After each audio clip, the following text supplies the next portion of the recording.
Okay. So we'll be ready to go. To just take 1 second.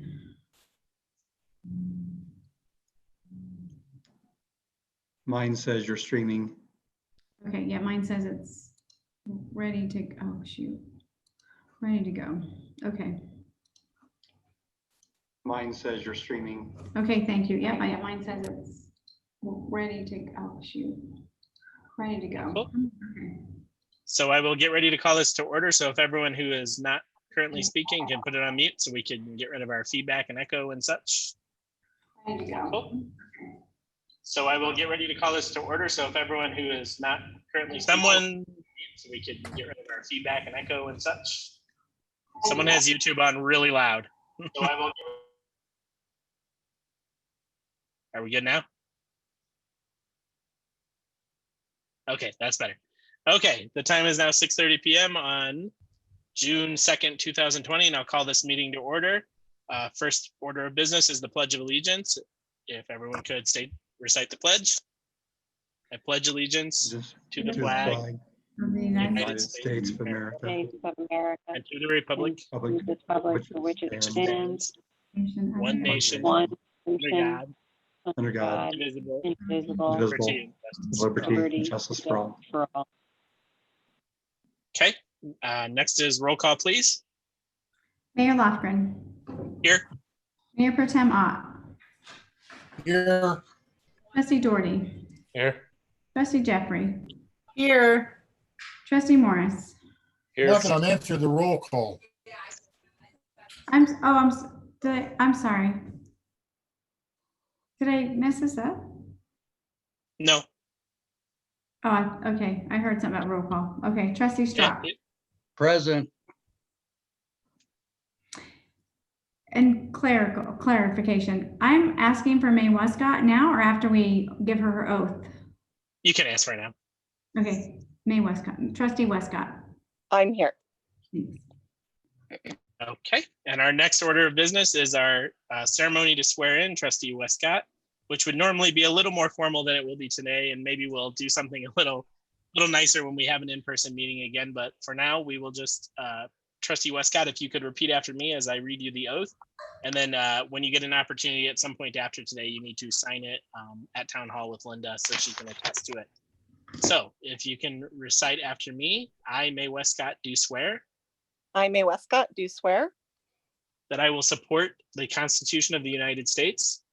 that I will support the Constitution of the United States, The Constitution of the State of Colorado. the Constitution of the State of Colorado, And the laws of the State of Colorado.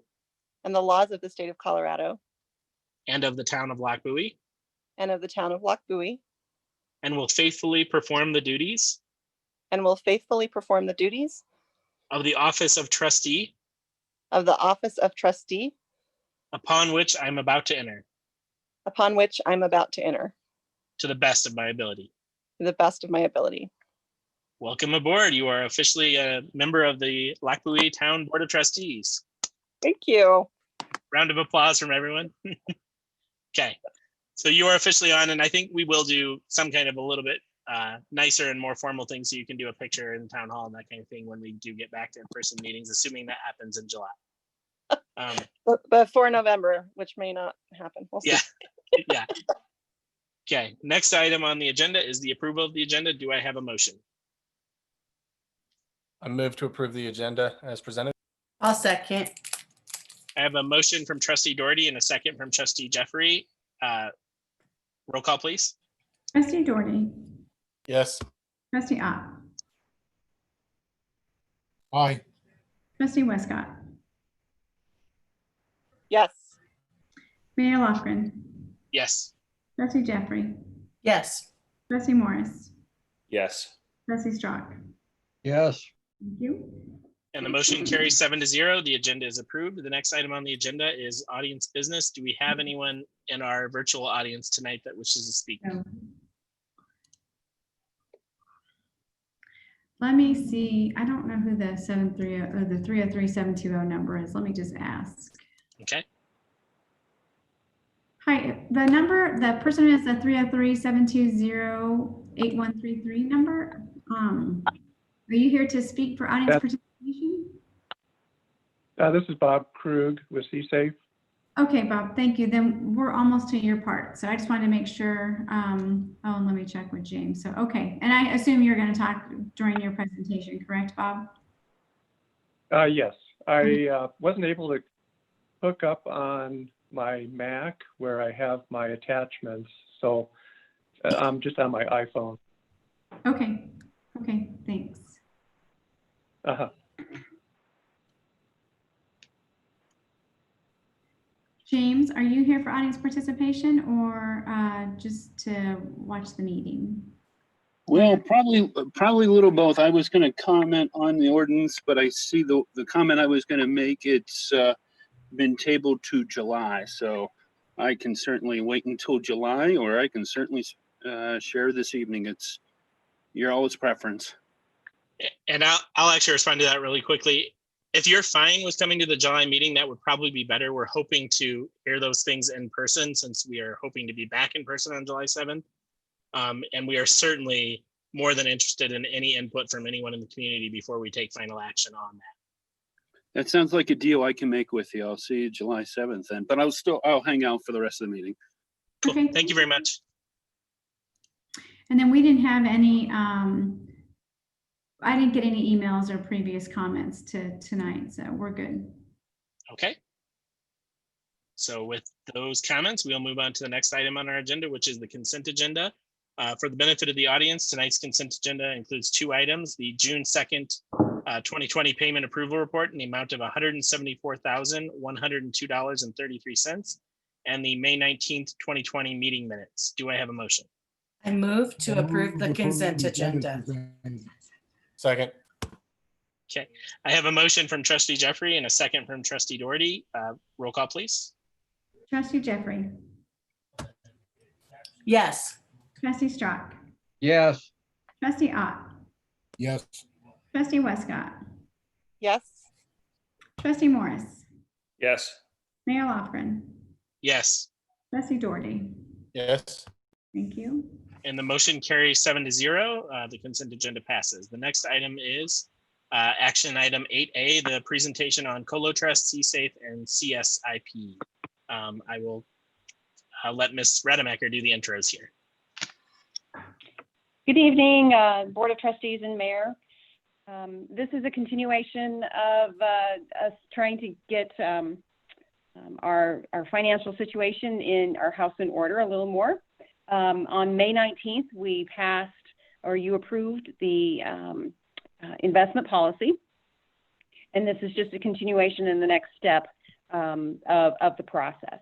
So what I've done tonight, I prepared the AIS, which you have in front of you, the agenda item summary, wherein I talked a little bit about where our investments are currently held, which would be the majority of them are at JP Morgan Chase.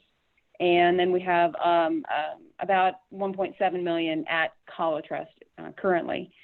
And what I would like to do and propose is now that we have the investment policy in place, that we actually start moving some monies to some of these other investment vehicles and types of investments in order to, A, diversify the holdings of the town a little more in very safe investments, safety being the priority, and also trying to get a little more of a yield in some safe and liquid investments.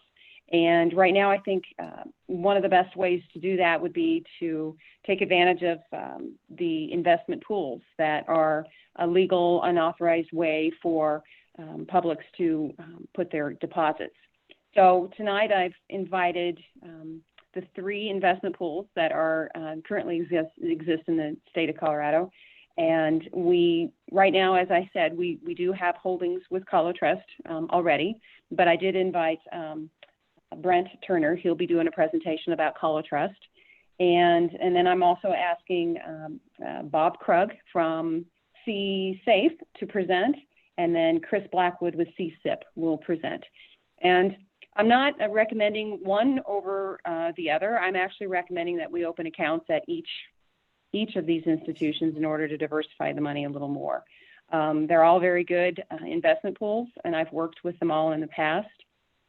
So I think they're all they're all deserving of our attention while they do the presentations right now. So does anybody have any questions right now before they start the presentations on the AIS that I presented, or we can just go ahead and have Brent start. He will go first, followed by Bob and then Chris. Okay, I'm looking for any virtual hands if anyone has any initial questions before we dive into the presentations.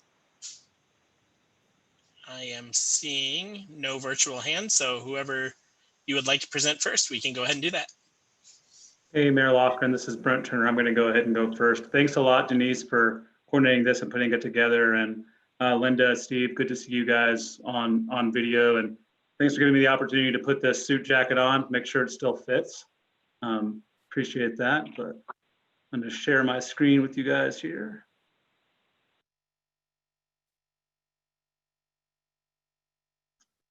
I'm getting a message that the host disabled participant screen sharing. I was going to try to bring my presentation up, but that's the Zoom message I'm getting. I don't know if that's something you can take care of real quick on your end, Lynn. Right now. Okay, so we should be, oh, now I shared my screen. Sorry. Let's do this. Okay, so you should be able to share. Try again, Brent. Okay. If you would unshare, there we go. You have to unshare first.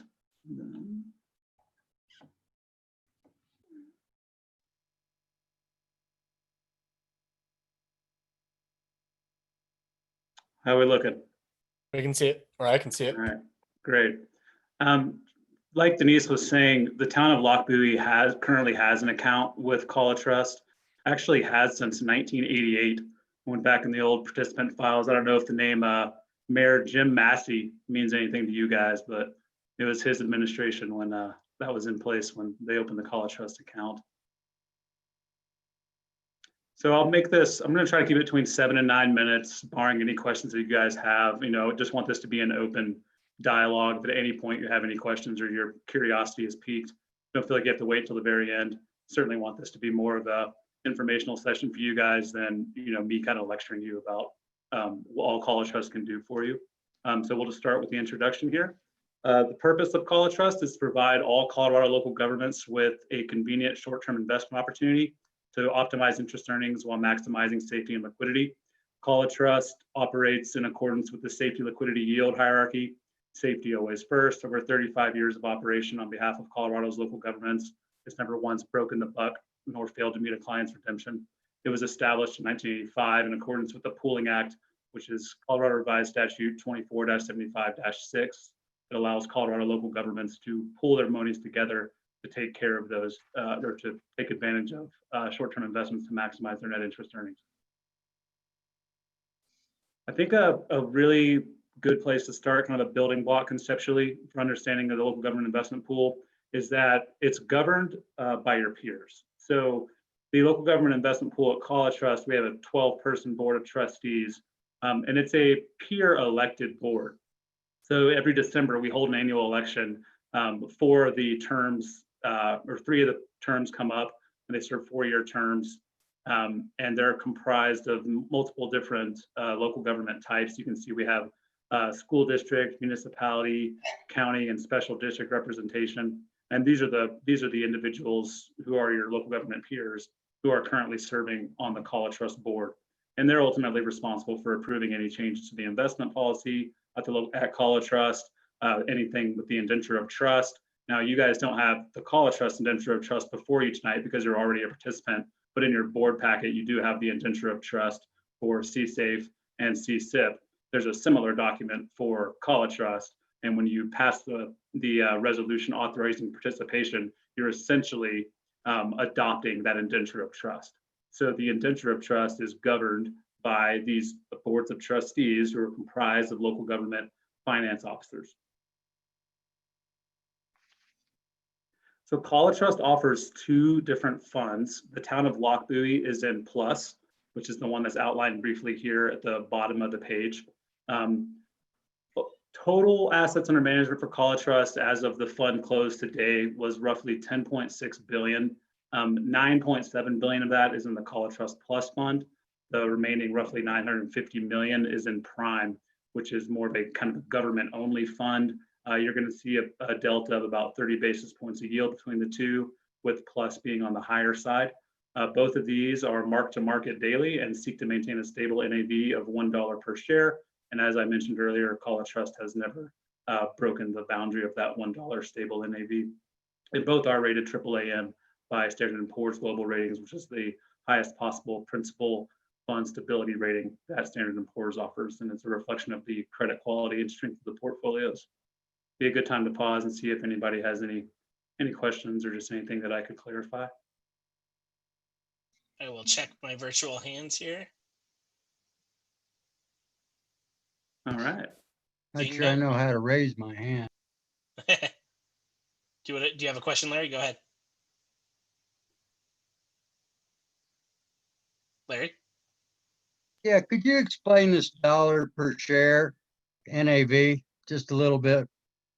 Yeah, sure. So it's a very standard, I'd say call it a metric of the money market universe. Local government investment pools are 2A7 like, which are money market mutual funds.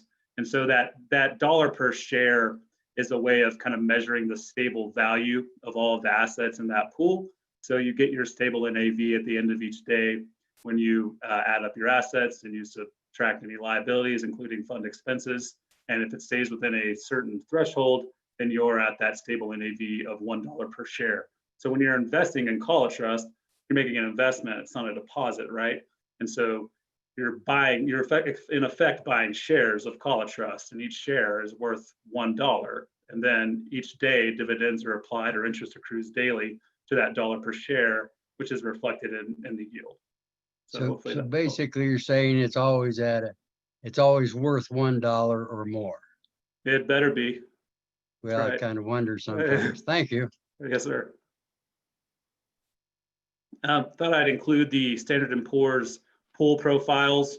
Standard & Poor's rates our funds twice a year. You can see this is from late September of 2019. We're still waiting for the most recent one from this year, but I really just included this to provide a snapshot of that portfolio composition for Plus. And it's changed considerably, the portfolio composition, since this snapshot was taken. We really increased our liquidity buffer at the outset of the COVID-19 pandemic. So we started putting a lot more public funds and shares into the money market funds that we have. State Street is one of the ones we use just because at a time like this, liquidity is invaluable. And having that same day liquidity that College Trust offers, our portfolio management team made the prudent decision to really sock away liquidity and do that in the money market funds. And so we've reduced our commercial paper exposure. And right now our liquidity is at about 21% in College Trust Plus. And this is the fund that has roughly $9.7 billion in it as of close of market today. College Trust Prime, similar situation. We'll call it the Govy Fund again, treasuries, repurchase agreements, and agency securities. And our money market fund exposure has increased in Prime as well. Just some quick bullet points, some takeaways I hope to be able to leave you guys with. Established in 1985, we are Colorado's oldest and original local government investment pool. We currently have over 1,600 Colorado local governments participating in College Trust. They are both daily liquid. Participants never have a minimum balance, nor are there limits on redemptions. And we'll go through some benefits of being a participant and kind of breeze through this pretty quickly, just because I know that Chris and Bob are most likely chomping at the bit. So some of the benefits, of course, that daily liquidity by wire or ACH, so long as you get your transactions in by 11 a.m. If it's a wire, it'll show up in your operating account same day. If it's an ACH, the next day. College Trust never charges any wire fees. Your bank may. Competitive daily yields, interest compounds daily, and we're audited annually by an independent firm. And that's a process that's overseen again by that board of trustees. Unlimited sub accounts. So I think the town of Lochbuie has 16 sub accounts in their College Trust account right now for things water and sewer, however you want to segregate your accounts and your funds for easier management and disbursement and tracking. So it's a convenient way to organize that, and you can do it on our online portal that we call My Access, which I believe Denise and Steve and Linda are probably already fairly familiar with, if I'm not mistaken. No fees, no minimum balance, unlimited transactions, dual authentication for security. And we have a full-time client services team that's in the office from 7:30 a.m. to 4 p.m. Mountain that can help with any of the more administrative matters. Another thing that's worth mentioning, our whole team is based out of Denver. So our portfolio managers, our credit research team, all our executive team, we're all local, right down the road from you guys in Denver in the John Manville Plaza building. And I'm always available, for anything that you guys would need at the trustee level for, things such as this. But we pride ourselves on being, incredibly responsive, and we have a very well built out client services team that's able to take care of your needs throughout the day as they arise. We have an investment calculator that you can go onto our website, and it will calculate the yield you could have earned based on historical yields. So say that, what is it, $22 million that's been in Chase. If that had been in Call Trust, if you feel like kicking yourself, you can go in there and put that in and see what the yield could have been in Call Trust. And with that, I will close and open to any questions whatsoever. We're a cash management vehicle for you guys. It's proven safe and liquid through savings and loan crisis, 9/11, global financial crisis, COVID-19 shock. We're a reliable, steady option for you guys, and we're never going to lose sight of that safety, liquidity, yield hierarchy. We work with close to 100 entities in Adams County, City of Thornton, City of Commerce City, Brighton School District, City of Brighton, Westminster Public Schools, go down the list. And happy to answer any questions and see if I can be a resource for you guys. Okay, I'm seeing a hand from Trustee Morris. Yes, thank you. Good evening, Mr. Turner. Thanks for your presentation. A quick question. You mentioned that there are no wire fees. Also, you said that there are no fees. Is that all encompassing of any kind of fee? Are there admin fees or advisor fees? We charge an annual flat rate of 12 basis points a year, and any yield that you see is stated net of that fee. Okay. So you'll never receive an invoice at you never have at the town of Lockview. Okay. Remind me, please, what is a basis point? A basis point, 1 basis point is 0.01%. 100 basis points is 1%. Okay. So 12 basis points is 12. 0.12%. 0.12%. Yeah. So if you had $1 million in Call Trust over the course of the year, it'd be $1,200 for the management and administration of those monies. Okay. So 12 basis points of the amount invested in aggregate or per sub account? In aggregate. Okay. This might be a dumb question since it's an investment rather than a deposit. I assume that there's no deposit insurance or any kind of insurance. Correct. FDIC or the Public Deposit Protection Act would apply to any of the funds that you have invested in a local government investment pool. That's correct. Okay. Final question for me. Would our staff be able to handle accounts payable directly from this account, or do we need to transfer it from the Call Trust account to a town fund and then be able to pay the different accounts and so forth? Right. You would need to transfer the money from the local government investment pool to your operating account first before you just were to say make payroll or something of that nature. Correct. We couldn't have, ADP, for instance, debit Call Trust directly.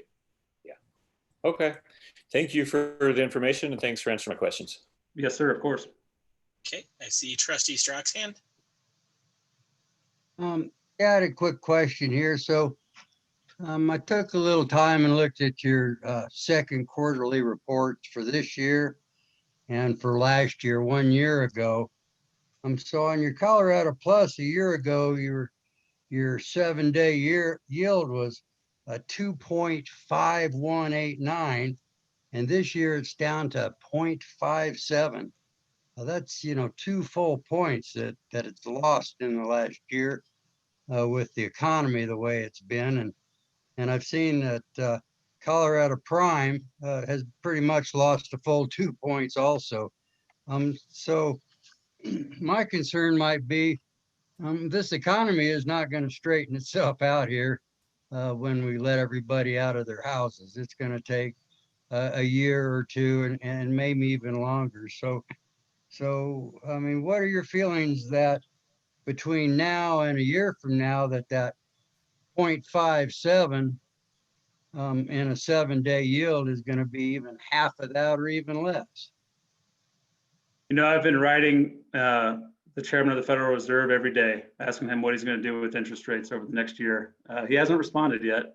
You know, I think I'm always hesitant to get out a crystal ball when it comes to something as uncertain and idiosyncratic as the macro economy and monetary policy.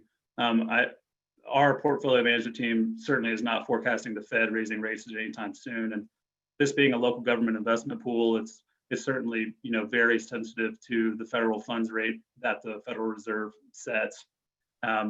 With a weighted average maturity of less than 60 days, you know, there's not a whole lot of duration there. And when rates do fall, yields fall, you know, fairly quickly without a huge uptick in price, kick back into the yield. So, you know, with the Federal Funds Reserve target rate range being 0 to 25 basis points for the foreseeable future, you're going to see yields on the lower end of where they've been historically for college trusts for the foreseeable future. And in all humility, I'm not even going to try to attempt to say when that might change. I can appreciate that. So thank you very much. Yes, sir. I'm looking for any additional hands. And I am seeing none. Thank you for your presentation, Mr. Turner. Yes, of course, Mayor. Happy to be here. And who's our next up? Next is Bob. So let me see. My mouse has quit working, so I'm going to try to see if I can make him unmute him. So, sorry. Okay. Thank goodness for touchscreen. Oh. Okay, Bob, you should be. Oh, thank you. Yes, I can hear you. Okay, great. There you go. Awesome. Thank you, Mayor and trustees, and Linda and Denise for this opportunity to share this time with you. I was hoping to get everything set up on my Mac, and for some reason, I'm not able to. Linda, I was wondering if you might be able to bring the CSAFE website up for the group. Yeah, if you give me 1 second, I'm going to minimize this and see if I can, hang on 1 sec.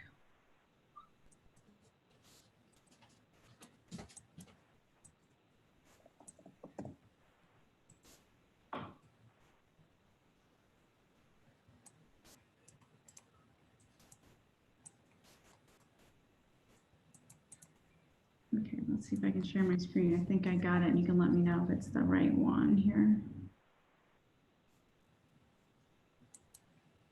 It's not. Okay.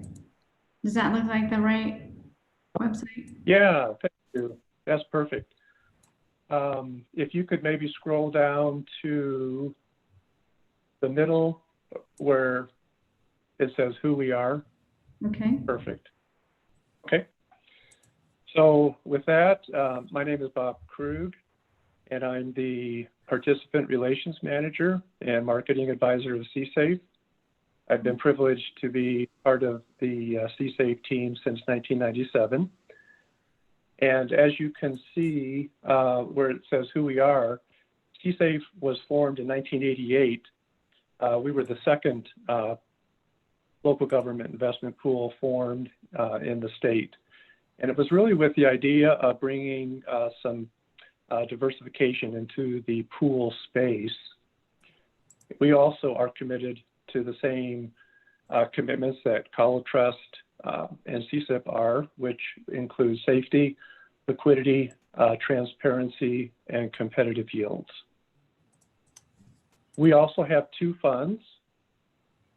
One, the original fund is called Cash, and it is a money market fund under GASB 79, which means we follow the 2A7 liquidity guidelines. Those include having 10% of the fund's assets in overnight liquidity, and then another 30% within 5 business days. So essentially 40% of CSAFE is liquid within 5 business days. Then we formed Colorado Core in March of 2018. And this is considered a cash enhanced fund. It is not a money market fund, although it is a stable share price fund, just like cash is. It is at $2 a share versus $1 a share that cash is. And the pricing distinction was made at the recommendation of the rating agency, Fitch rates Core. And it was basically just to distinguish that it is a different type of fund, if you will. It's not a money market, as I mentioned. With that, I'll discuss some of the similarities and differences between both funds. So Linda, could you bring up the 2 funds?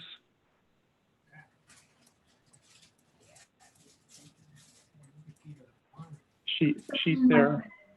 The screen, what you had in the packet? Yeah, that would be in the packet. That would be an attachment. And unfortunately, it didn't save on my desktop, so I don't have the ability to do that. I actually thought maybe you would. I'm sorry, yours isn't working either, but I'm trying. So if you give me just a minute, I'll see if I can get them. Okay, and would that be in the packets of the trustee? They could refer to that. Yes, they definitely have it in their packet. Okay. Maybe if the trustees could look for it, it just says 2 funds for your cash and investments.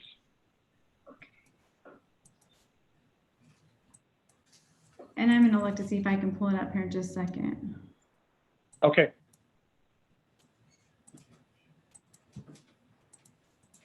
Let me do this. Is there any of the trustees that don't have this right now? If you don't have it, raise your virtual hand.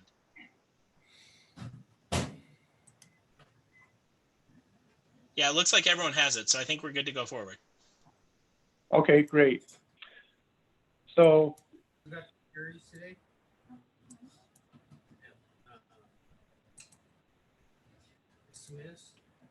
For just a little bag. It was $6. I think he just got muted. Oh, I'm here. Okay. Okay, can you hear me? Yes, Yes. Please go forward. Okay, great. So cash operates with daily liquidity. As I mentioned, 40% of the funds within 1 to 5 days, stable share price of $1. This is ideally for managing the town's funds from 1 day to 3 months. No redemption restrictions up to a 60-day weighted average maturity. Check writing options for capital projects. It's currently at $3.1 billion in pooled assets, and it's rated by Standard & Poor's, and the current rate on it is 48 basis points. Heading over to Core. Core was designed basically for your, what we call core investments. Those are funds that you spend throughout the year as opposed to on a daily basis. It has a 1-day advance notification, both for deposits and redemptions, $100,000 minimum balance, share price of $2 a share. So if you invested $1 million, your statement would read 500,000 shares, account balance 1 million plus interest. Allows up to 3 redemptions a month. It has up to 180-day weighted average maturity, and that is probably the most unique feature of this fund that is unique to the pool space in Colorado. Excellent for bond proceeds. It currently is at $1.5 billion in pooled assets and has over 110 participants. Going back to cash, it has over 475 participants. It is under GASB 31 and 72, which is fair market pricing. Rated AAA F. F stands for fund /S1, and the S is sensitivity rating. That allows us to maintain a liquidity of 20% in the fund and also to maintain the $2 share price. And its yield is, well, as of the 26th, it was 91 basis points. It's now 76 basis points. So the suggestion here would be, since you have two other fine pools that are true money markets, cash would be a good option for the funds that you don't need on a daily basis and might need throughout the year. That would be the idea. Any questions? I will check for virtual hands. And I am seeing none. I think you can move forward. Oh, wait. All right. Someone had it up for a second there. And then it went away. Okay, you can move forward.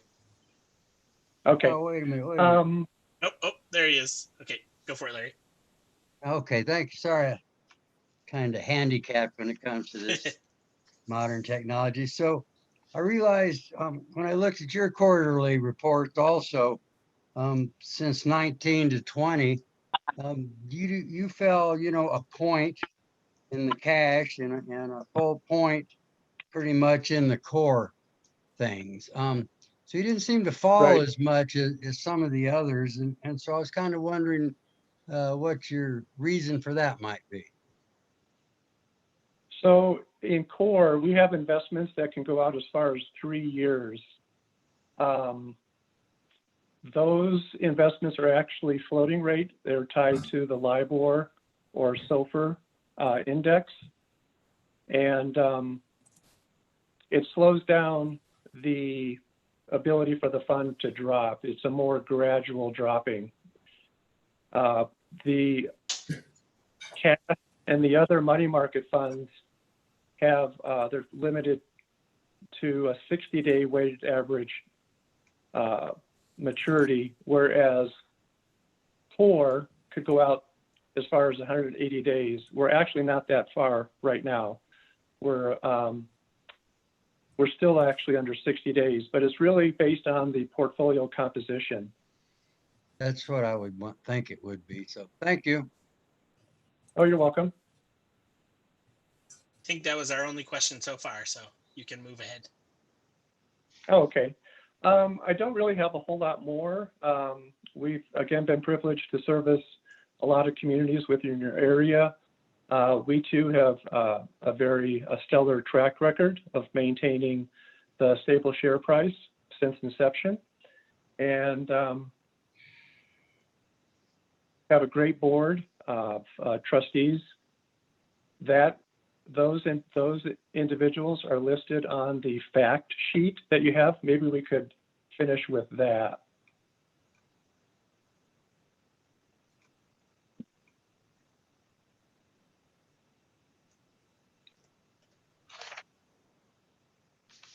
So.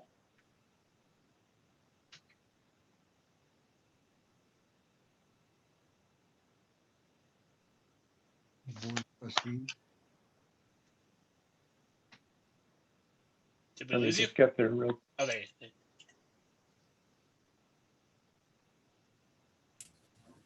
go. So if we take a look at the service providers of CSAFE, we have Elevate Business Solutions. We are the state registered investment advisor representing the participants. The portfolio management team is Morgan Stanley. The Zephyr Group resides in Denver and Boulder. LT Trust is the fund administrator. They manage the day-to-day operations of client services, and they also reside in Denver. And then our trustees are listed below there. Alan Kirchmerrick with City of Loveland, RTD, Brendan Morgan, Jeff Hansen, Sue Sandstrom, Arapahoe County, Jerry Tutulio, Jefferson County, Byron Jefferson, South Adams Water, Molly Kostelecki, Metro Wastewater, Jonathan Levesque, Littleton Public Schools, Annetta Reddick, Denver, and Jay Valentine, the City of Grand Junction. So with that, I'll end my presentation and appreciate the opportunity to let you get to know CSAFE a little bit better. Thank you. I'll check for any last questions here. And I am not seeing any virtual hands. We appreciate your presentation. Thank you. Thank you.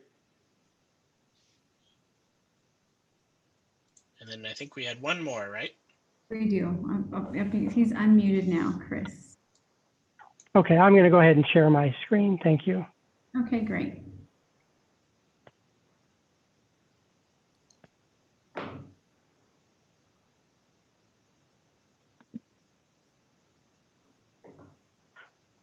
You see that, Linda? Yes, Yes. we can. Okay. All right. Well, thank you all. So I'm sort of in an interesting situation here. So you probably saw that both College Trust and CSAFE were started in the late 80s.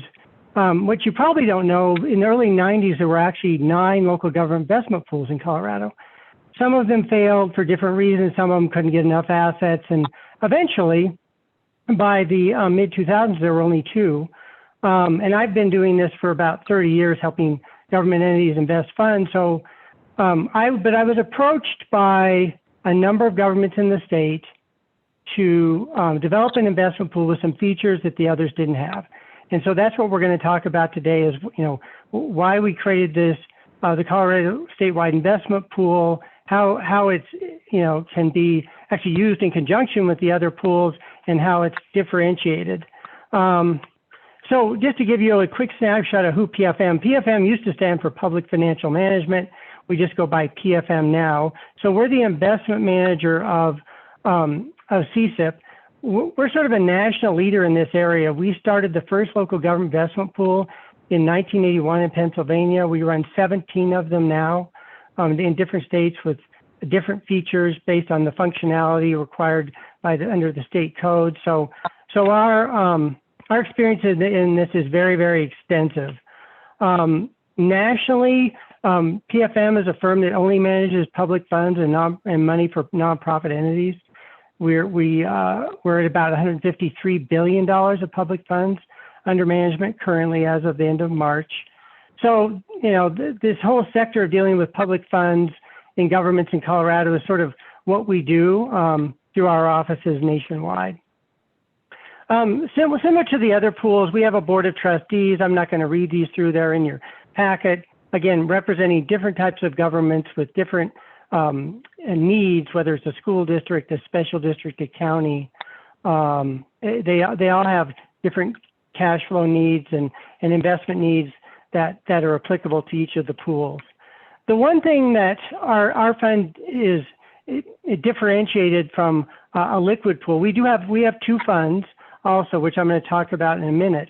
But I will tell you, we've realized that many of our clients told us that they keep too much money in a liquid account for too long when they don't really need it. So, for example, if their cash flow has this cycle based on sales tax, they get this peak during the summer months when sales tax is the highest.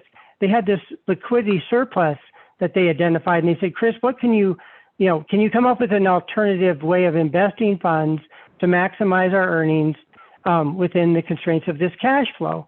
And the answer is yes. We came up with a way of doing that, and we'll talk about that here in a minute. So basically, we're switching the way governments think about managing their funds from keeping it 100% liquid, even in our fund, versus locking up some of it with longer term maturities. So we have 2 portfolios also. Our liquid portfolio is similar to the liquid portfolios of the other funds. It's AAA rated. It also complies with GASB 79, has many of the features of the other liquid pools under the constraints of state law. The term portfolio is the differentiating factor here. I heard early in the questioning, Larry, you brought up the idea that, the question, you recognize interest rates have fallen a lot the last year. Well, they have because of what the Federal Reserve is doing, as Brent indicated. But our clients have been able to lock in some of those interest rates a year ago, and they're still earning investments with over 2% yield, where our liquid pool yield is, maybe 53 or 55 basis points today. And so it's a different way of investing. So in your mind, think of it in your personal investments, so like buying a bank CD out a year and locking it in. Well, if rates are falling, that's a good thing. You've locked it in when rates are falling. And this is not a bank CD. It's a locked in pooled investment, but it has some of the same functionality.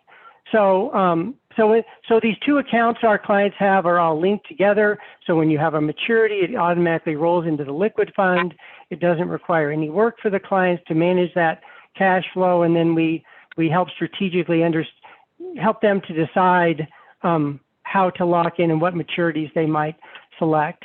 So here's another example. So we have a client on the left that has a certain cash flow pattern. This might be a school district, for example, where they get this big inflow in the spring, and it doesn't outflow till later in the year.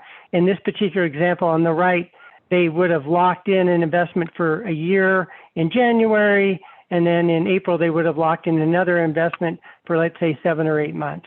And locking in that rate, especially in the falling rate environment, has proven to be a valuable strategy in the current rate environment. This can be also applicable to debt service funds. This is a debt service fund is where bond payments are made if you have debt outstanding, for example. Now, in the current environment, rates are, the entire interest rate environment has been under extreme stress ever since the pandemic ensued. The Federal Reserve had 2 emergency meetings in March. They reduced rates 150 basis points. That is depressing yields for our term investments currently, but it's also going to sink the yield of the liquid portfolio. As Brent mentioned before, interest rates that the Fed is setting right now are in a range of 0 to 0.25%. That is where rates were from December of 2008 to December of 2015. They were in that low rate environment, and that just pulls down the yields for anything that's a liquid investment pool. Unfortunately, because of the limited ability to invest funds under the state code, they're very safe short-term investments. So that safety, which is job one, gets accomplished, but the yield element is more depressed because of the overall market environment. So the term portfolio, if I took a snapshot of this a year ago, that term portfolio was over 200 basis points, 2 percentage points higher along the entire curve that many of our clients were able to lock in. And throughout the year and daily, those rates change. So if the longer term rate is materially higher, many of clients have taken advantage of that and will take advantage of that in the future. In the current environment, to be honest, most of them are keeping their money liquid because the term rates are so low right now because of the action of the Federal Reserve and how the markets have reacted. I'm going to wrap up here. I'm not going to go through the reporting. That's sort of a technical aspect of a statement that Denise and the staff will care about. She has experience with that in other organizations. Very easy to understand statement. We have, like the other pools, we have a website that has multi-factor authentication that helps to protect the safety of access to the portal and access to the accounts. And then finally, we have, as a national firm that manages 17 local government investment pools, we have a very deep bench of people in many different elements of the firm that helps to support the overall functioning of the fund. So that deep bench is really useful in times of stress because we've ramped up our due diligence in many respects to increase the safety and security of the portfolio in the current environment, which is, again, a very volatile environment we've all dealt with here for the last 2 months. So with that, I'm going to stop. I know you've taken a lot of information to an account in these presentations today. I really appreciate the time with the mayor and the trustees, and we also look forward to serving the town in the future. Okay, I see a hand from Trustee Morris. Yeah, thank you, Mr. Blackwood. Thanks for joining us tonight. Not sure where you're piping yourself in from, but thanks for being with us. Quick question. I don't know if you commented or if I missed it, but what's the fee structure like with CSIP, advisor fees and admin fees? And then also is there, or let me rephrase, what is the early withdrawal fee if you need to liquefy some of that before the term maturation date on some of the different things? So the first answer to your first question, Mr. Morris, is expense ratio in our funds is 14 basis points, or 0.14%. So the answer to your second question about liquidation, so remember we have two funds. The function of the liquid pool is for daily liquidity, so you can take money out with no penalties or anything like any liquid pool. The term product is a bit different because we lock in investments that are associated with your specific account, and depending on the market environment, the penalty, as you might say, can change. It could because investments move around, and if you probably, again, thinking of the parallel of a bank CD, it's not the same, but you'll know, you've probably seen bank CDs when you try and take them out before maturity, they might penalize you 6 months of interest. That's not going to happen here. So the penalty for early withdrawal, so to speak, can vary. We have never had a client that had to do that in Colorado, Mr. Morris, because we work very hard to understand their cash flows so they don't have to face that. But they could if they had to. I mean, it's happened in other states, but it's been a fairly rare occasion because of the understanding of the cash flows of the clients. Okay, thank you for that. In those rare cases where it's had to happen, what was the penalty assessed to other jurisdictions in other states? Again, I'm not trying to be evasive. It's a very difficult question to answer because it depends on the interest rate environment. If you bought it in a low rate environment and rates were going up, the penalty would be greater than if the rates were going the opposite direction. If you locked it in, you've locked in these higher yields, it's fallen, you could actually have an appreciation of the value of the underlying investment. So it could be very minimal, like, so on $1 million investment, it could be in the $1,000 range. I mean, it's not,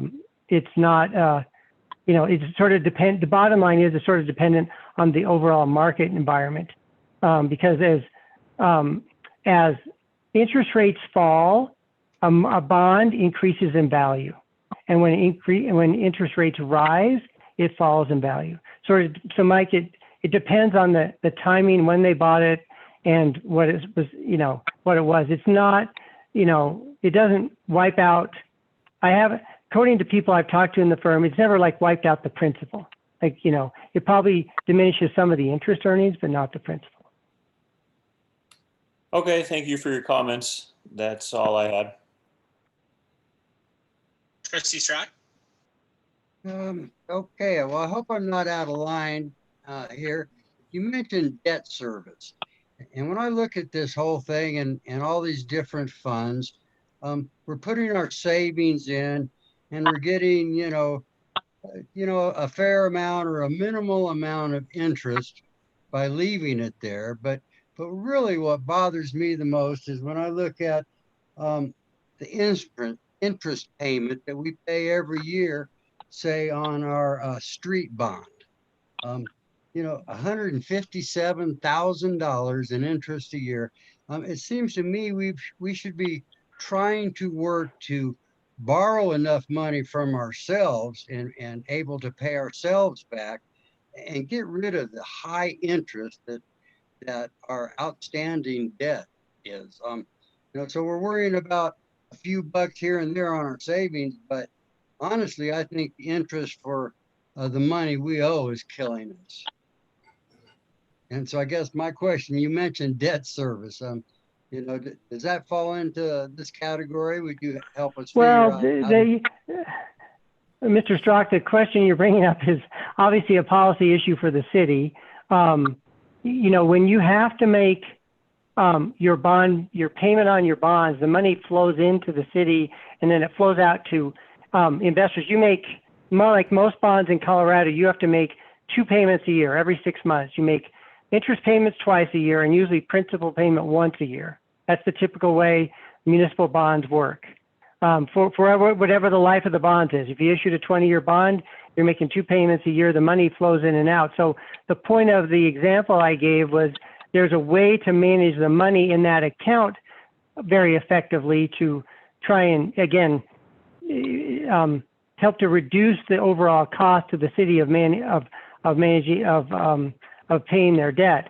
You know, the whole question about, you know, refinancing your debt is a whole nother matter for what it's called municipal advisors, debt advisors, which I used to do in my previous career, but that's a whole separate question, and it really depends on the specific details of your outstanding debt, which obviously I can't comment on that today.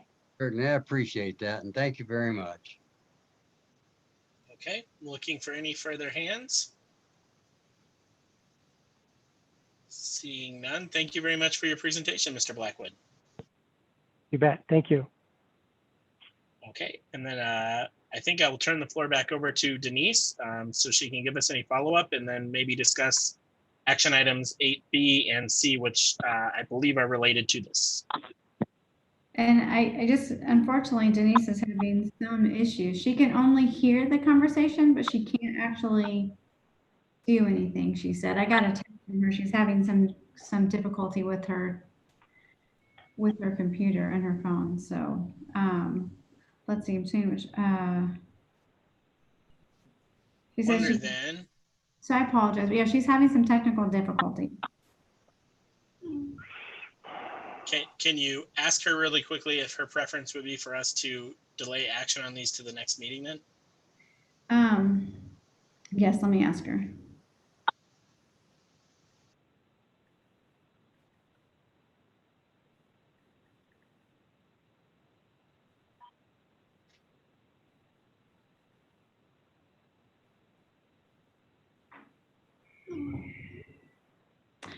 So she says no. She recommends approving the resolution to establish the accounts. Okay, I will check for hands on any discussion or comments, or if anyone thinks we need to hold off for any reason. I see Trustee Westcott has a hand up. Sorry, I had to get myself unmuted. I really appreciated Trustee Strzok's questions about the fall rates of return. And I think that that's just sort of my biggest question for Denise is, obviously we can do better in terms of returns on our savings.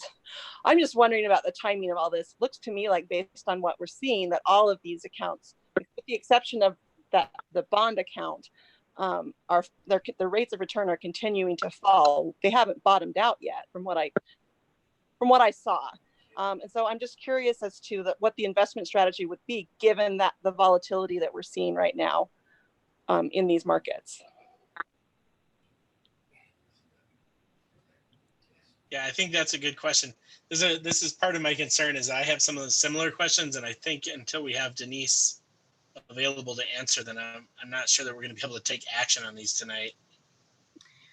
Okay, I'm waiting to see. It seems like maybe she's texting. I mean, I think the resolutions, and so this is just from what I've talked to her about. Maybe she'll reply to my text as I'm talking, because she says she can hear us. She just can't participate.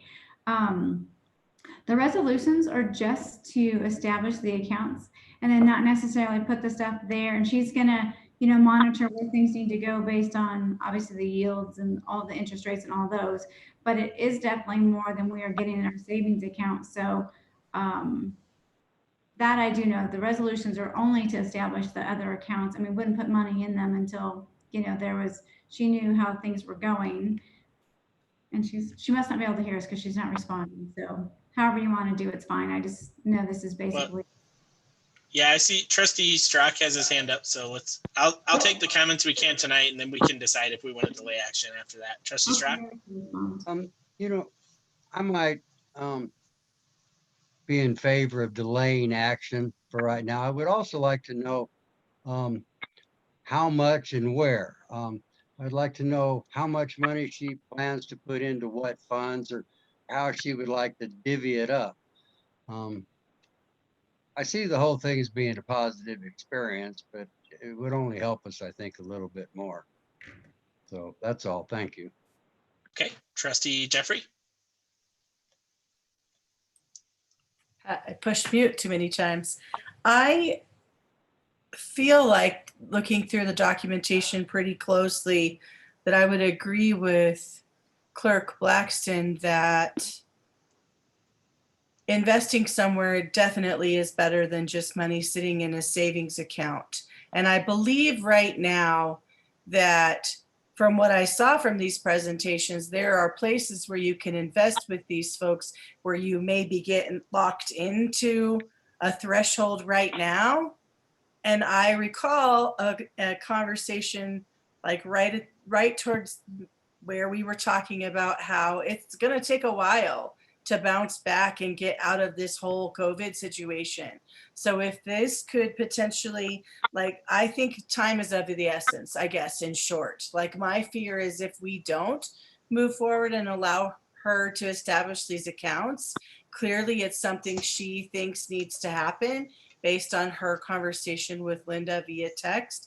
Like, I trust her. We hired her because of her knowledge and experience. And I want to make sure we get the biggest bang for our buck. And I believe that that's what she's in mind for. So I'm very comfortable taking action on this tonight based on what I've seen from her so far. And one comment she did send in the text is, yes, the rates are about equal, and then just put them in each account to diversify them. So, and again, as you know, Jamie said, she's had experience doing this in her previous job as well, and I'm sure she'll be extremely careful and cautious of what she's doing. And she said that you are point on, Trustee Jeffrey. So that's, she can't hardly call in because her connection is so bad. She's trying, but it's not working. So that's all I have for you, but I just probably not, you could probably go ahead and pass the resolutions if you really want to, or don't want to yet. Okay. Trustee Doherty.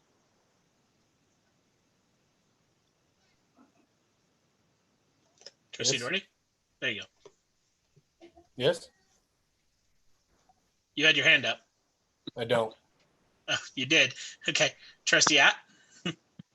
I'm going to make a motion to approve Resolution 2020-07, a resolution of the Board of Trustees of the Town of Lockwood, Colorado, designating the Colorado Surplus Asset Fund Trust, parentheses, C safe, parentheses closed, as a depository for the deposit and/or investment of the Town of Lockwood public funds, and authorizing the withdrawal of such funds for the payment of debt or obligations owed by the town from time to time. I'll second. Point of information, please. Yeah, 1 second. I'm going to come back for more discussion because I see your hand up, Larry. So I have a motion by Trustee Ott and a second by Trustee Jeffrey, and we did have further discussion on the floor. So before we do a vote, I'm going to finish that. Trustee Strzok. So I certainly see Trustee Jeffrey's point of locking in at the highest rate today. So my question is, if rates were to go higher, are we stuck in the rate that we took today rather than tomorrow? And that question would be for any of our guests. One of our expert go ahead, please. Sure, I can answer. So Mr. Strzok, all the liquid funds are highly associated with interest rates set by the Federal Reserve. So to the extent that you use the liquid funds of each of the pools, as rates go up, your yields will eventually move up in a very similar fashion. Okay, thank you. Okay, let me check for any further hands.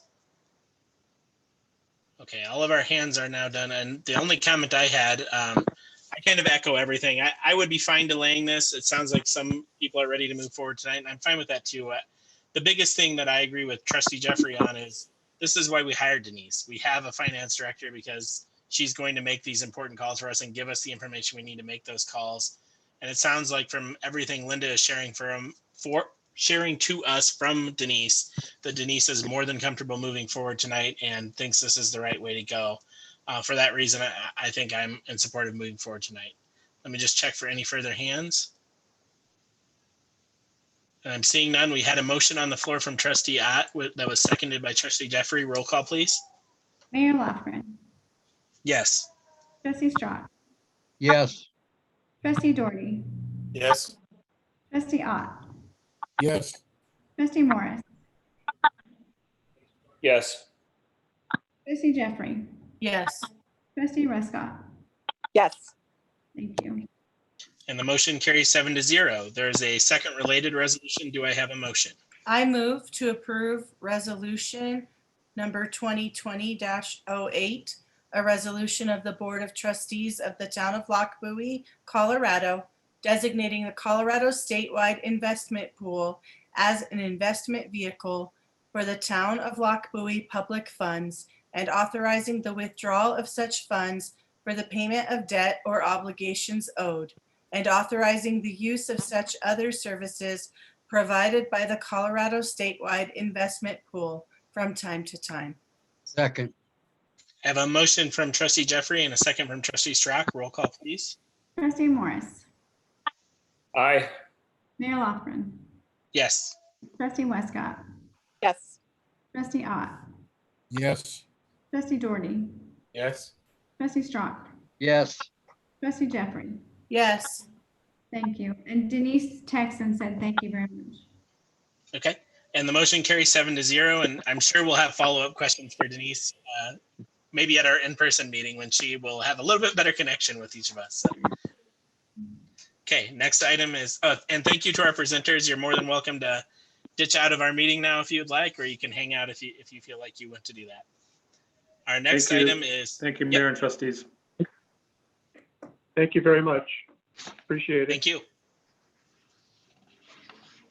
And our next item is action item 8D, ordinance 2020-656 concerning the land use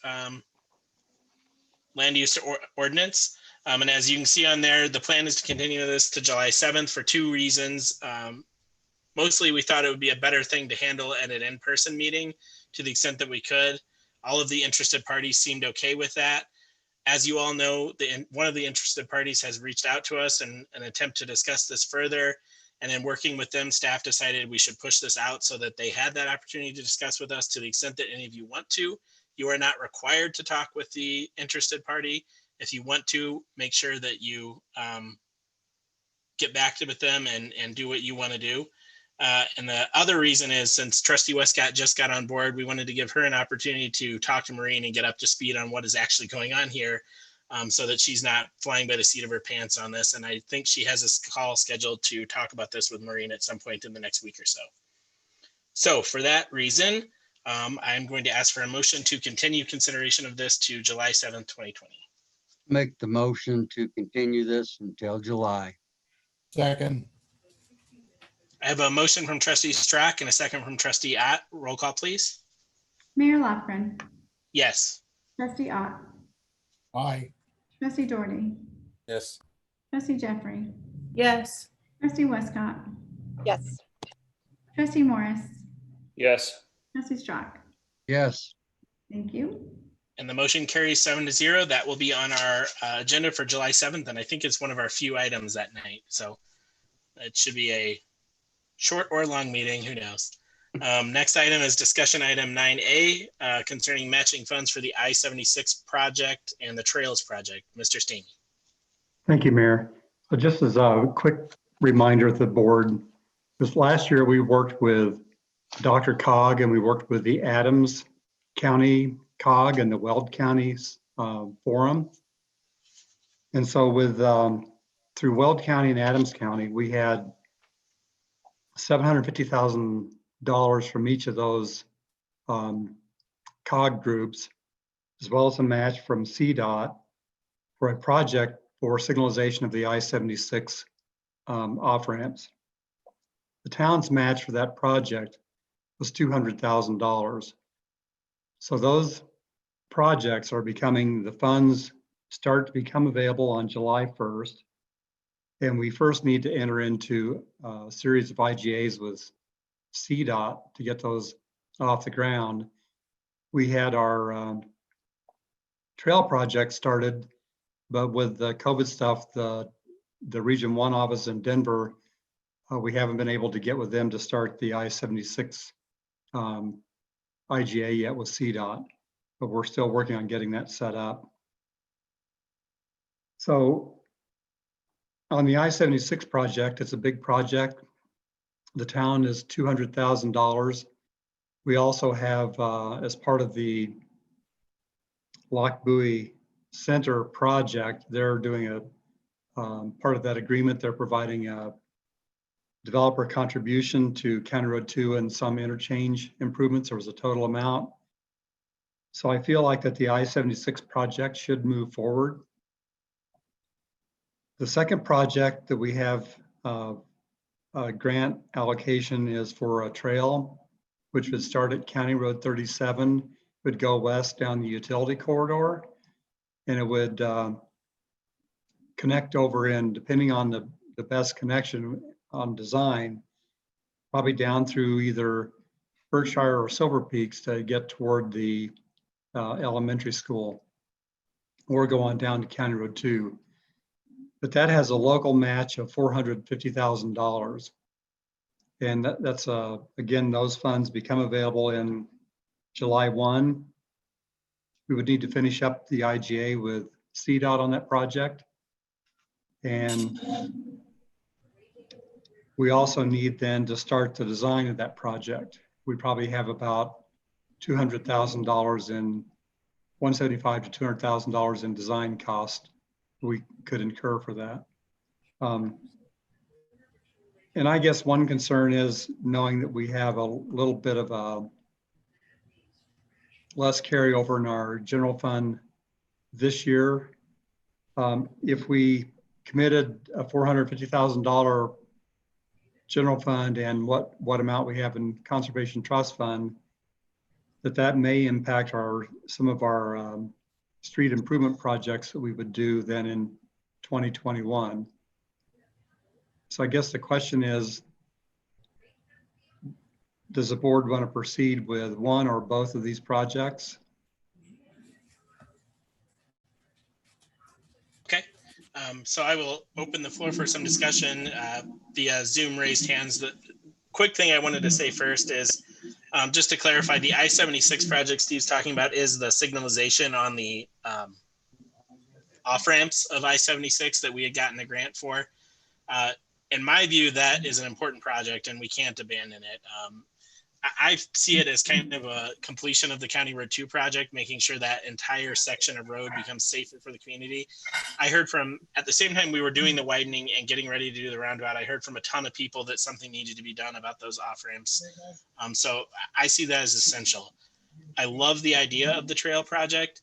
I have huge concerns about the impact proceeding forward with it might have on our budget. So I'm very curious to hear what others have to say. So I will look for Zoom hands.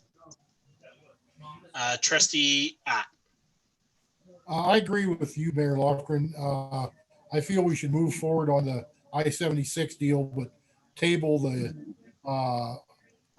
Trails project till the following year to see what shape our budget's in, what we have coming in, other things. I know we have some things coming in from oil and gas, but with the devaluation of oil and gas, who knows what that's going to do for us. So I would say move forward with the IGAs on the I-76 project and put the Trails project on hold for at least a year. So before I move to the next hand, Steve, do you know if it's possible for us to delay by a year, or do we lose out on the funds if we do that? You know, so this is a little, if I remember right, when we went through our original grant application, and Trustee Strock may remember some of this, but I think Dr. Cog does allow for one extension of time. So I can contact Dr. Cog and CDOT and ask him if that fund, if we can make that request for extension of time to start that project. Okay. So I can do that. Yeah, I think that's certainly worthwhile because that might change a lot of our opinions. Trustee Doherty? Yeah, I think that's actually really critical information. I mean, if we're gonna lose out on $400,000 in matching funds by delaying it, I think that means next year we could pay 800,000 instead of having to pay 400,000 this year. So I definitely think that's necessary to know. I'm a little curious to know what our traffic engineer is actually kind of saying about the signalization. Um, Honestly, I'm a little bit curious to see how traffic flows are after the roundabout project's done, and really kind of see how that actually impacts those two before we go shell out a bunch of money on those, and see if we actually see improvements from those based on other improvements we've made along the roadway. So I'm curious on what our traffic engineer really says. I've never really seen a huge issue. I mean, if you actually take our exit a couple of times and then you go and take the exit at Bromley, our system works way, way, way, way better than theirs does. And so I don't think we have probably nearly as many accidents as they have with a four-way stop right there. So I'm just interested in a little bit more information. Honestly, I'd probably be a little bit more interested with the trail system, and just kind of delaying the signalization to see how things may or may not improve with the improvements we've already made. Okay. Trustee Strock? Well, to start off, Steve is right. You can go to Dr. Cog and you can ask for an extension. I watch Boulder and Denver and all the cities do this. You can actually ask for 2 extensions. And by the time you get to the third one, most of the time they just kind of realize that you're not too serious about it. Steve and I, we went to many, many meetings about the I-76 project. They have the same problem in Bennett. When the traffic builds up, there are people that are sitting on the highway in the fast lane, and people are going to die on that road. And sitting around and waiting is not going to save anybody's life there. The traffic impact study or anything will be skewed because there are half the people that are out on the road, and it may be a year or 2 before all these people go back to work.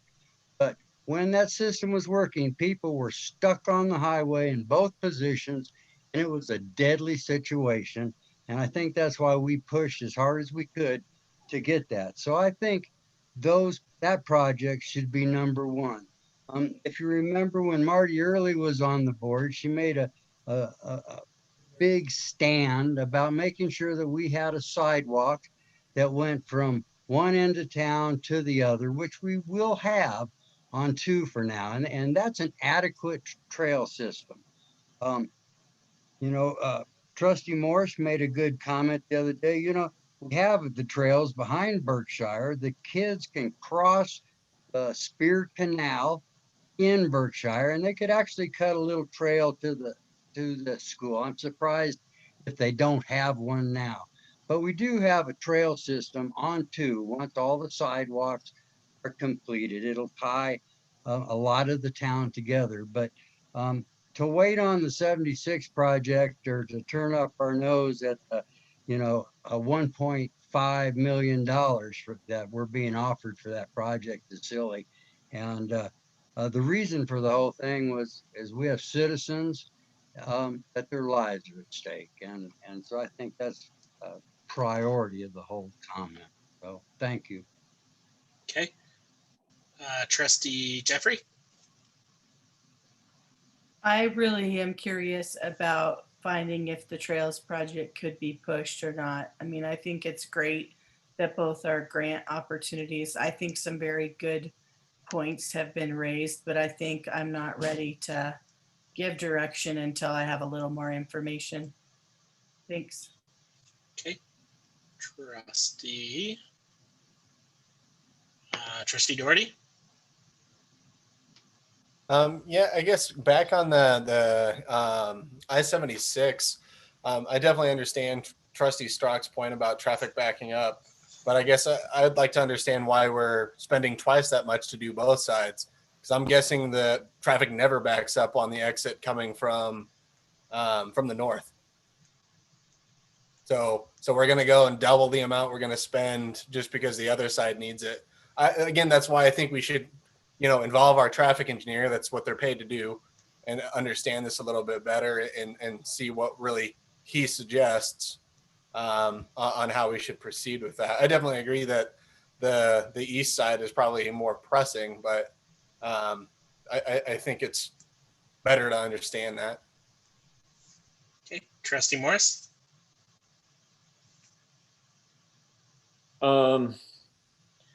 I guess I would just like to comment briefly about the trail system. And the trail system is a priority that the town has had for several years.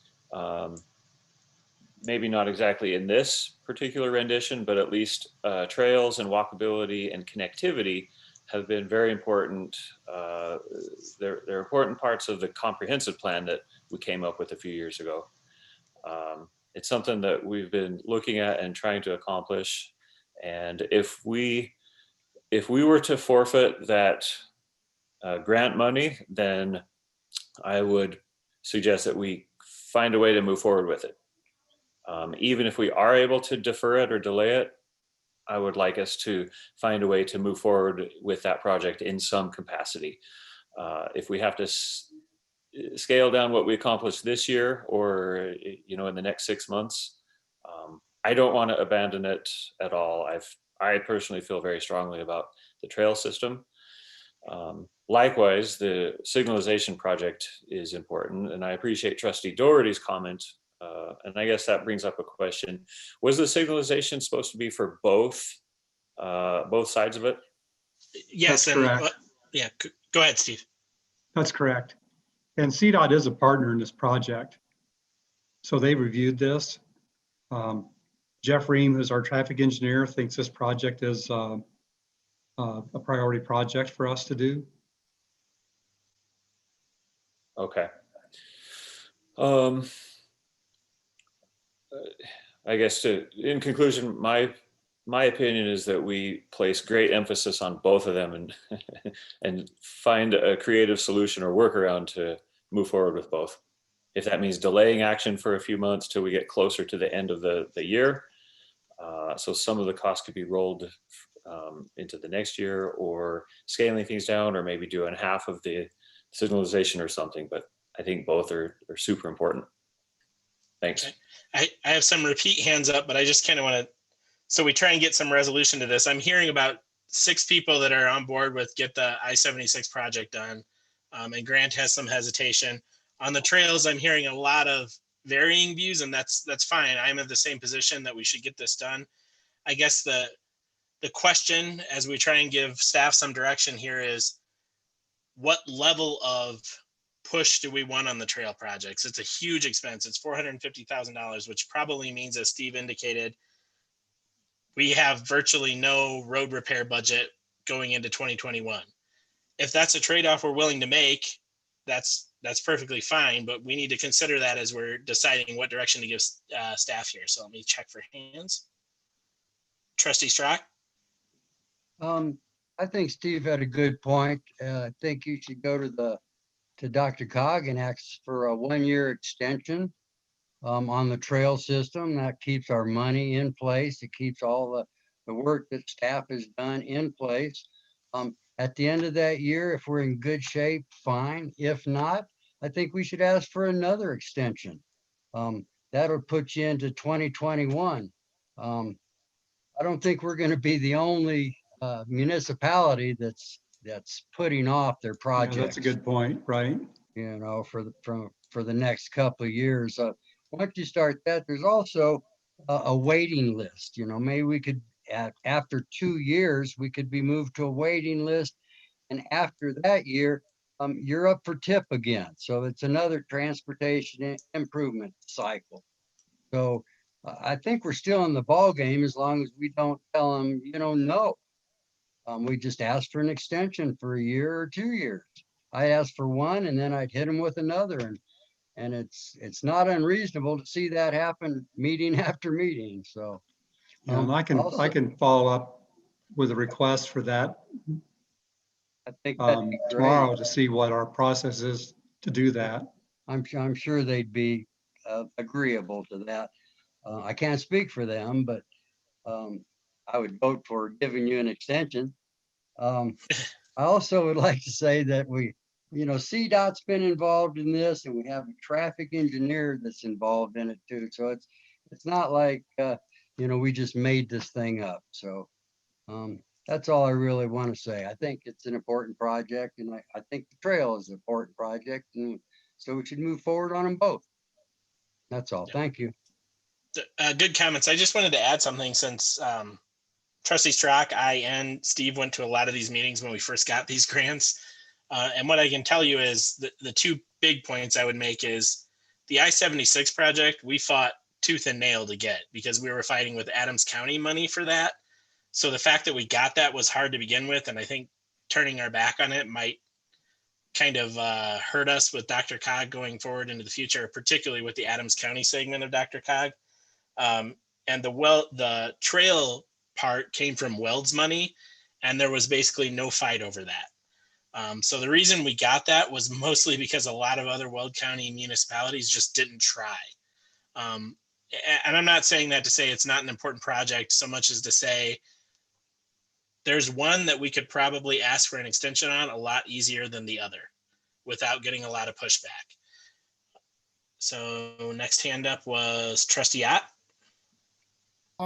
My opinion is we should give staff direction to move forward on the I-76 corridor and do whatever IGAs they need to do, and then wait till the next meeting till we hear back from Steve to verify that we can get the extension. I would make a motion to continue with the I-76 signalization and IGAs as necessary, and hold off on the next meeting till we make a decision on the trails. Okay. And we don't need to take formal action on this. This is mostly just giving direction, but I think that's probably where we're headed. Trustee Doherty? So one last question about the signalization of I-76. Who controls that? Well, who controls it in terms of the operation of it? Right. That would need to be CDOT, and that's part of the IGA that we would work on with them. So I guess my one other curiosity about that is if they end up signaling it, and then they have the eastbound traffic getting off of 76 hit a stoplight that is 90% red, does that really solve our issue? So I think it would be good that we have some ability to control that. I mean, absolutely there's an issue there, but we shouldn't go dump hundreds of thousands of dollars there, put it in CDOT's hands, and have it not actually solve the issue we're trying to solve.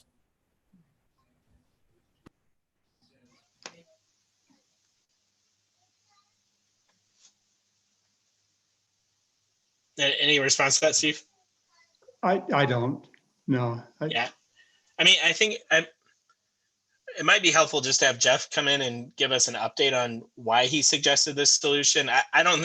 My response to Trustee Doherty's comment is I don't think there's any way in Hades that CDOT is ever going to let us control the signalization at the off ramps. I just don't see that ever happening because they'll view it as part of their broader system. But I do think it would be helpful to have Jeff come in and just kind of give us a reminder of why he thought this was the appropriate solution for those locations. Okay. And then Trustee Strock. Time, huh? So first of all, I don't think CDOT's really going to sit up there at the bridge and play with the red light and the green light and the yellow lights as much as it's to their benefit to make the entire County Road 2 corridor flow. There are also grants that are available for technology grants in order to make sure all these things work. Once 2 is done and we have stoplights all the way down there, I mean, there has to be a master program to make everything work. It's just not this person's in charge and this person's in charge. It's everybody's benefit to make this a smart program. When the whole thing started, I asked Steve, are these going to be smart lights? And I think that's kind of a sound stupid, but they're going to be smart lights. They're going to be intelligent, and they're going to have to be operated properly. And Grant, you have a great point. Maybe we need more control to make sure they are run properly. If they are not run properly, I'm sure we'll be the first to squeak. So I guess that's about it for me. I'll try to be quiet from now on. Thank you. Trustee Ott? I would think that the solution to that what Trustee Grant is mentioning would be a demand sensor on the westbound exit from 76 to County Road 2, because he's correct. That is not used very much. If they put a sensor on there that senses a car on there and otherwise it stays green for flowing traffic, I think that would solve the problem. Yeah, all things that Jeff can update us on. Yep.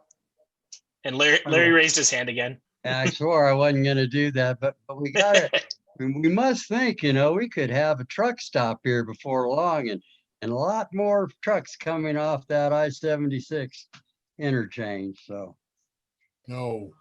Yeah, I agree. No. Thank you. Okay. Yep. And Dave, you still had your hand up. Did you have anything else? No. Okay. Okay. Well, I think you sort of have direction, Steve. You pretty much have universal go ahead on I-76 with some hesitation by Grant, and maybe get us an update from Jeff. And then on the Trails project, if you can find out if we have the ability to delay that, how that works, and what impact that might have on that project. Okay. I think I will do that. Thank you very much. Okay. Go ahead. So John Eddy is on as an attendee. If Linda could have him move in for comment, I would have him just give us a brief update on the roundabout project. Oh, that would be great. Can everybody hear me okay? Yes. Yes. Okay. If Linda is available, if she can put on display just the 2-page attachment that I submitted last week, just for visual purposes, that would be great.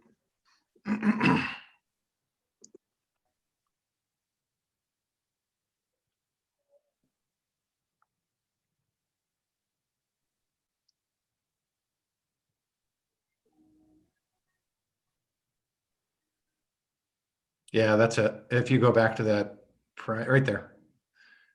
Yeah, yep, that one right there. Yep, just a good evening, everybody. Just a quick update on the roundabout project. I did have a couple of unfilled fields on this agenda because of the end of the month obviously occurred last week, and we just received a pay estimate from the contractor just yesterday morning, and we're in the process of preparing that for submittal for payment. But that did not afford me the opportunity to fill in these numbers. But I did talk to our project inspector who handles a lot of that, and he gave me updated numbers to share with you. Payments to date as of for work completed as of the end of May are totaling in the area of $1.2 million of a roughly 2.3 something million dollar contract. So we will have expended, when that payment is processed, approximately 52% of the project budget. One thing that you like to see, I caution this, but I will point it out, is you like to see that the percentage of funds spent is aligned with the percentage of time utilized on the project. We have worked 106 days of 194 contracted calendar days for a percentage of roughly 55%. So you like to see those numbers close. They can speak to the, where are we at in terms of, on budget, out of budget. And I would say those numbers do speak to an on budget status. But there are some elements of the project that are in process of being evaluated. And I don't really have a status to report on that, but last month I reported that we seem to have a little bit of a surplus, and I would say that we're not showing as much of a surplus at this point in time. But I'll give you a similar update next month.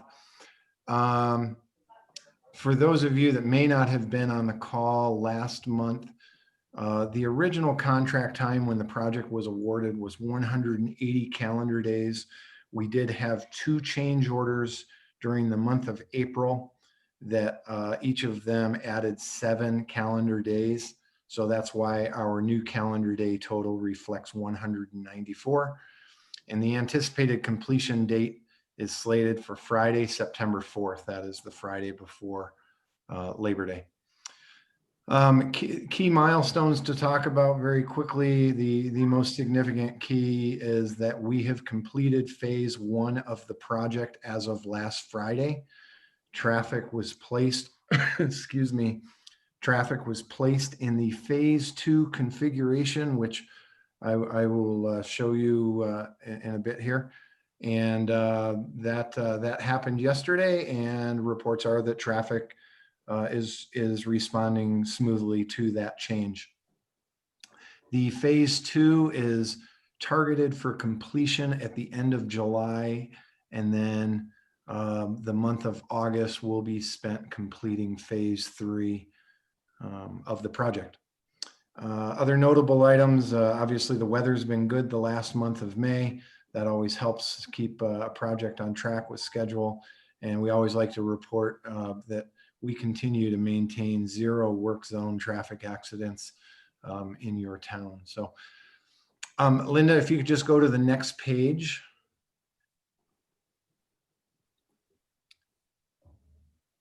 And if there's a way, there we go. So this is just an exhibit to show you what the phase 2 traffic configuration will look like. The areas shaded in the cyan color are the areas where the contractor will be working from this point forward through the end of July. Traffic will be on the lane configurations that you see operating on the outsides of that. And then I have a little red box over to the left side that the details don't show it, but the contractor did have a transition plan in place to tie into the County Road 2 widening project. And that concludes my update for the month. And if there are any questions, I am happy to answer those. I had a quick question before I look for hands. The September 4th date, is that 100% complete with the rockscape or landscape or whatever's going to be in there? Yes. Perfect. Okay. Excluding anything from United Power, I'm guessing. Yeah. Trustee Jeffrey? I just know prior to this, there was a chunk of space. Maybe that's where it's tying into the widening project. Is there any point in time along here now that vehicles are driving on gravel, or is it all paved or concrete surface? I believe that everything is intended to be paved surfaces. That's great news. Thank you. Yeah, if I find anything to the contrary, it would be for a very short duration, and we try to make sure that Steve and Mark are made aware of those. We have a weekly status call. Great, thank you. The reason she's asking that question is I'm sure we've all heard from people that were very grumpy about the span that was kind of a rock, gravel, dirt area for a couple of weeks that people were unhappy with, but it was all part of the broader project, so we dealt with it. I'm not seeing any other hands. I did have a question. This might be a better question for you, Steve. Do we know when United Power is going to do their portion of any of this? It seems like they're playing the same games with us that they did when we first started this whole thing, where they say, oh yeah, next week, and that never happens. They are on the County Road 2 project. They're installing the electrical to get across County Road 2. They're supposed to be back in. Let me see here. The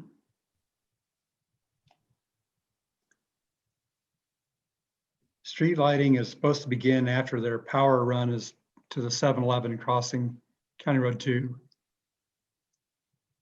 That was supposed to have been done earlier, but unfortunately there was a contractor, Q3, who's doing work for XL, was installing a gas line to go to Lockbuoy Center.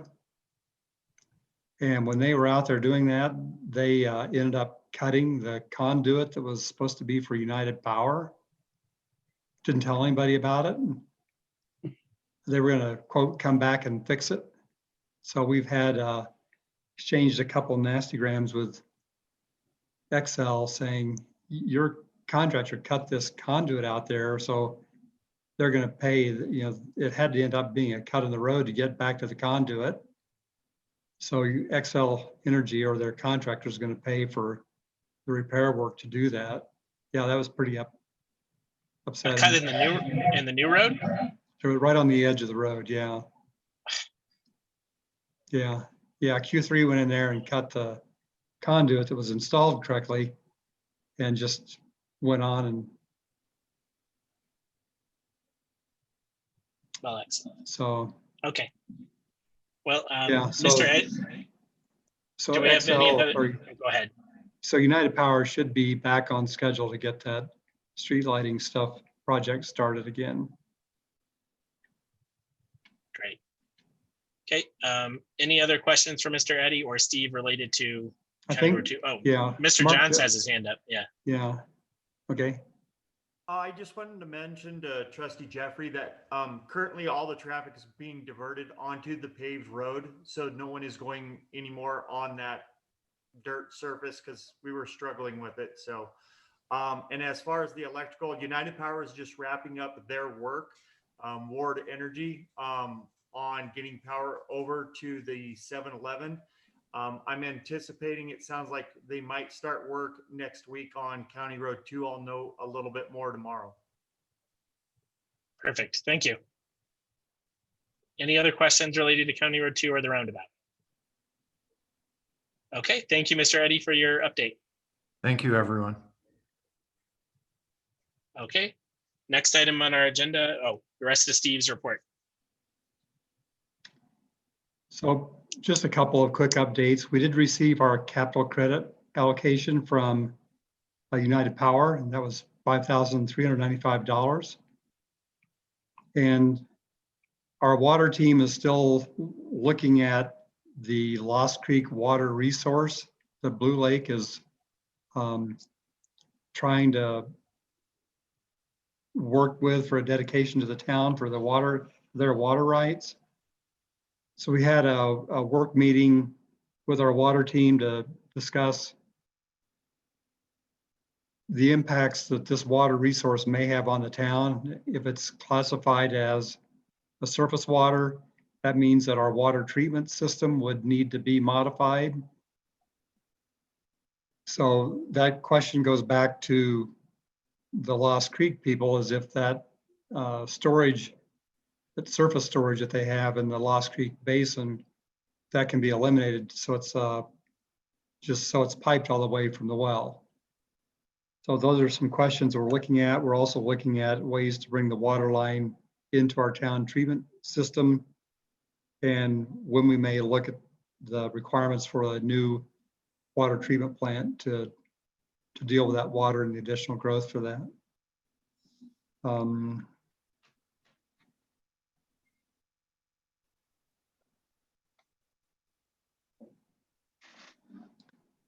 I think those are the main updates right now.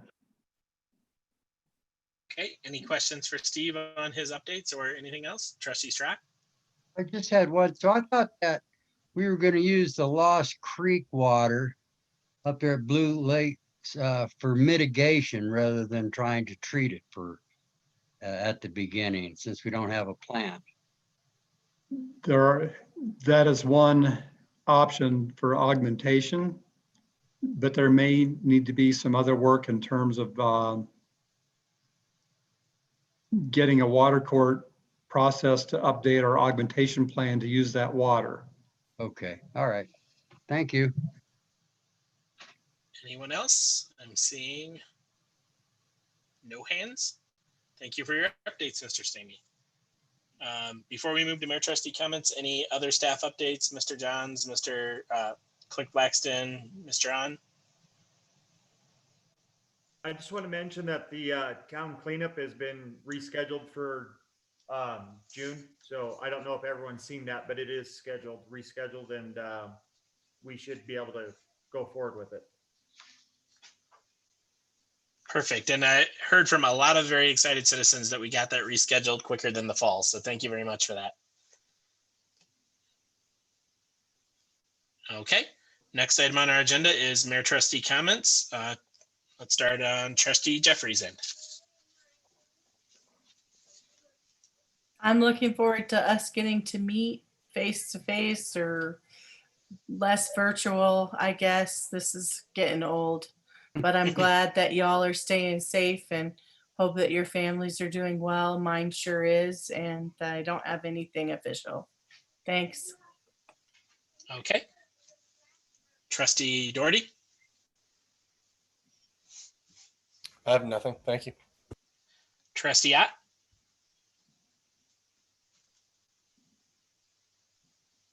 I have nothing at this time. Trustee Strack. Glad to be here. Thank you. Trustee Morris. I would like to welcome Trustee Westcott, who hopefully soon will be sitting on my left-hand side soon. Okay. And Trustee Westcott.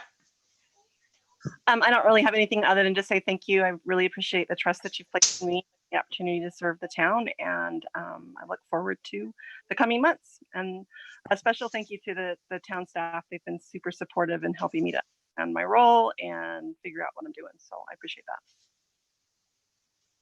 Cool. Thank you. And lastly, me, and I don't really have anything tonight other than to note that we will have as discussion items at our next meeting, whether we want to run home rule again in this November's, or try to run home rule again in this November's ballot. Or alternatively, we're also going to discuss the city versus town concept that Maureen had emailed us all about this past week, and whether we want to run a ballot question on that. The big portion of that discussion will be about cities switching to city status would allow us to have wards, which would allow us to divide up the town into terms of representation purposes. So think about those things as we get ready for the next meeting, and that'll be our big discussion items at the next meeting. And beyond that, I don't have anything else tonight. So I will entertain a motion. I move we adjourn. Do I have a second? Second. Okay, I have a motion and a second. All in favor, say aye. Aye. All opposed? We are adjourned at 8:17 p.m. and welcome aboard, Trustee Westcott. We'll see you next time. Have a Thanks, good night, Lord. everybody. Bye. Good night. See you guys. Good night, everyone. See ya. Aloha. Oh, let me.